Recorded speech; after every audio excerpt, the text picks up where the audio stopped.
be focusing on the SH digraph. Now the SH digraph sound is sh, sh. The SH digraph sound is produced by putting your teeth together and blowing sh, sh. In this exercise, you will be looking at two pictures and discriminating which of the two pictures has the SH digraph.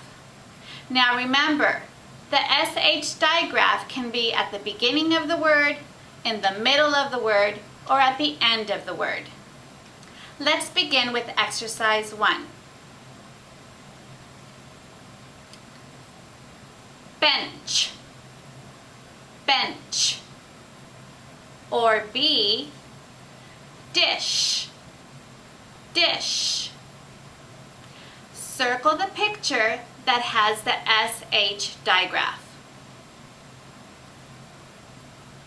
If you chose dish, you are correct.